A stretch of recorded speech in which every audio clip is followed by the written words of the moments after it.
Ah, avec cette chaleur, le ciel est jamais très bon et d'ailleurs ça se voit beaucoup à l'horizon comme ça. D'ailleurs on le voit bien au niveau du soleil là-bas. On appelle ça la couche d'inversion. Le ciel va être bien meilleur au-dessus de cette altitude-là. En aéronautique, on connaît bien ces termes-là, surtout les pilotes. Donc je m'attends pas à une superbe nuit, mais bon. En plus il y a la pleine lune. On va faire un petit peu d'H-alpha, ce sera très bien. Alors aujourd'hui on va voir quelque chose qui est assez intéressant parce que, comme vous le savez, les objets qu'on prend en photo c'est pas très lumineux. Donc on se retrouve parfois à avoir des soirées d'été extrêmement courtes. En été, il faut savoir que on peut n'avoir que 4 ou 5 heures de vraie nuit. Et du coup, il est quand même intéressant de pouvoir reprendre ces soirées d'observation.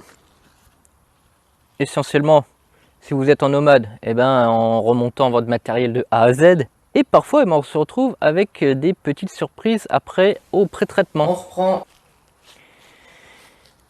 Donc, on se retrouve parfois avec des petites surprises au pré-traitement. Ça vous dit rien ça?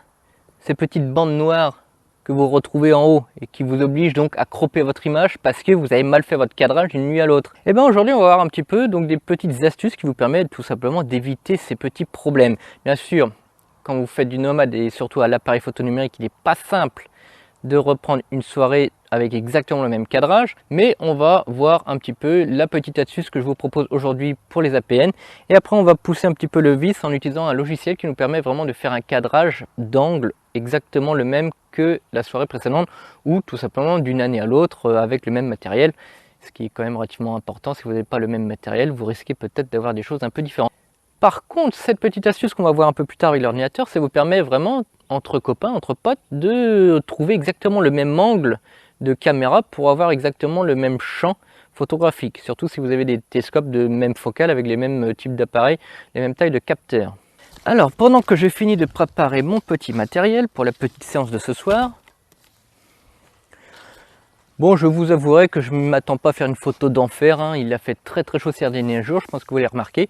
Et aussi, on arrive en période de pleine lune. Donc, moi, personnellement, je ne shoote que très rarement en période de pleine lune. Là, c'est exceptionnel parce que je me suis dit, tiens, je vais faire une petite vidéo, ce sera sympa, il fait bon dehors. Et bon, rien ne m'empêche de faire quelques petits essais sur quelques petites nébuleuses en H-alpha, c'est ce que je vais faire ce soir. Mais en attendant, je vous souhaite le bienvenu sur Astronaut. Si vous ne connaissez pas la chaîne, n'hésitez pas à vous abonner. Et on va parler un petit peu de mes petites techniques pour reprendre la photo d'un même champ d'une soirée à l'autre.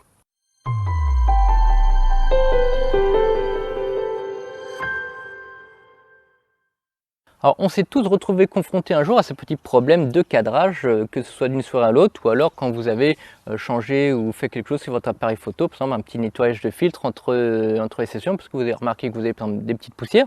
On démonte, on remonte et on se retrouve avec un cadrage légèrement différent.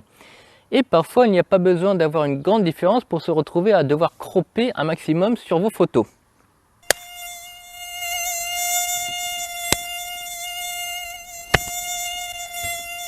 Eh bien celui-là, il l'aura bien mérité.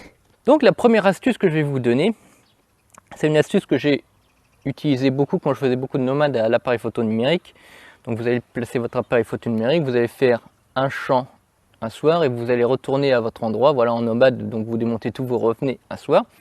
Vous replacez tout votre matériel et là, comment faire pour retrouver exactement le même cadrage? Moi j'ai une petite astuce à vous donner, que ce soit le cadrage vraiment de l'objet propre ou le cadrage vraiment en angle. Et c'est ce qui importe le plus à mon sens, c'est de retrouver exactement le même angle que la session précédente. Donc moi je vais vous donner une petite astuce, c'est extrêmement simple, vous allez voir.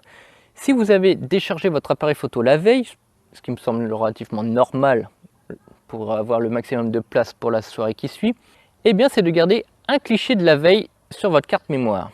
Et l'astuce est au final relativement simple, vous allez repointer avec votre GoTo l'objet, vous allez le recentrer. Ça, recentrer, ça reste relativement facile avec un appareil photo numérique. Vous pouvez mettre cette espèce de petite croix sur votre écran et puis repointer à peu près la même image, la même étoile, le même objet pile poil au centre de votre champ. Ensuite, comment faire pour la rotation de votre caméra? Le mieux déjà est d'avoir un rotateur. Ici, vous desserrez, vous pouvez tourner. Donc ça, vous pouvez en acheter. Si le back focus de votre appareil vous permet de glisser une barre rotative entre votre correcteur et votre appareil, eh bien, ce sera d'autant plus facile. Sinon, il faudra jouer tout simplement sur les serrages. Déjà, si vous avez que à jouer sur votre serrage, vous ne devriez pas être si éloigné que ça de la nuit précédente. Sauf que vous pouvez quand même avoir un petit décalage. Vous avez plus serré, vous avez moins serré. Ça dépend de vous. Et donc, c'est là qu'intervient l'image de la veille que vous avez laissée dans votre carte mémoire. C'est-à-dire, vous allez prendre un temps de pause, je ne sais pas, d'1 minute ou 2 minutes, en fonction de votre setup. Et vous allez faire donc un avant-après pour regarder vraiment le cadrage. Et vous n'avez juste qu'à rechanger le cadrage, reprendre une photo et refaire un avant-après, avant-après. Alors pensez à supprimer l'image du coup qui sert à rien, pas celle de la veille bien sûr, mais du coup ça vous permet juste de faire un avant-après sur la nouvelle image qui vient d'arriver. Et ainsi vous pouvez régler petit à petit votre cadrage jusqu'à trouver voilà, un angle qui correspond à peu près à la veille. Donc là c'est la petite astuce pour les appareils photo numériques. Maintenant on va voir quelque chose qui est quand même vachement mieux avec l'ordinateur et avec des logiciels. Surtout si vous avez des caméras Astro dédiées. Et en plus c'est relativement facile avec un ordinateur parce que vous allez avoir l'écran. Voilà. Alors je ne sais pas si cette astuce marche avec la ZR. Je pense qu'avec l'astrométrie il va vous donner l'angle comme je vais vous montrer. Mais bon, j'ai un gros doute, donc je vais m'abstenir de vous parler de ça avec la ZR. Mais si vous retrouvez ce type de paramètres dans la ZR, eh bien vous allez retrouver facilement comment faire avec. Donc l'astuce est très simple. Il faut bien entendu que vous ayez une image de la veille. Donc ici j'ai une Galaxy donc NGC 5033. Je me fais bouffer par les moustiques, c'est un peu la période. Et alors, cette astuce-là, je la montre sur Prism. Cependant, elle est disponible aussi sur Nina et probablement d'autres logiciels. Tant qu'ils ont de l'astrométrie, ils sont capables de vous donner l'angle voilà, de la photo. Donc voilà, ce n'est pas cantonné à Prism, parce que c'est vrai que je fais beaucoup de tutos avec Prism, mais ici, vous allez retrouver ça sur Prism, mais je le répète, sur d'autres logiciels, et entre autres Nina, qui est un logiciel gratuit. Ludo avait déjà parlé un petit peu de cette technique sur Nina, donc je vous laisserai aller fouiller un petit peu sur sa chaîne. Moi, ici, je vais vous présenter donc du coup avec Prism. Donc, lorsqu'on a une photo, on peut faire ce qu'on appelle de l'astrométrie. Pour ceux qui ne le savent pas, l'astrométrie, c'est quoi? Eh bien, on va avoir dans le logiciel une carte du ciel, voilà, et on va lui demander de fouiller l'image et de détecter les étoiles et de déterminer en fait où se trouve la photo. Donc déterminer le centre de la photo et l'angle de la photo avec tout plein d'autres paramètres. Voilà, je vous passe.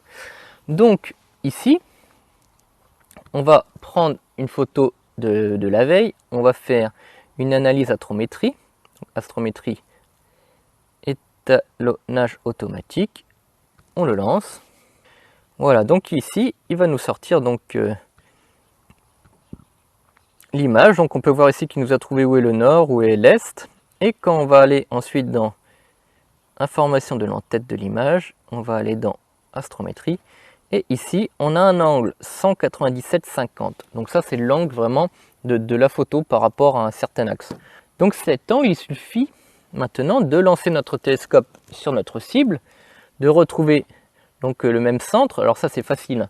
Là, on peut voir dans les données astrométrie qu'on a ici donc la position de notre photo, du centre, du pixel central de notre photo.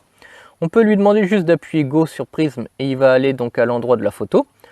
Et après, il suffit donc de refaire une astrométrie sur la nouvelle photo et de relancer cet étalonnage automatique et revérifier cet angle-là.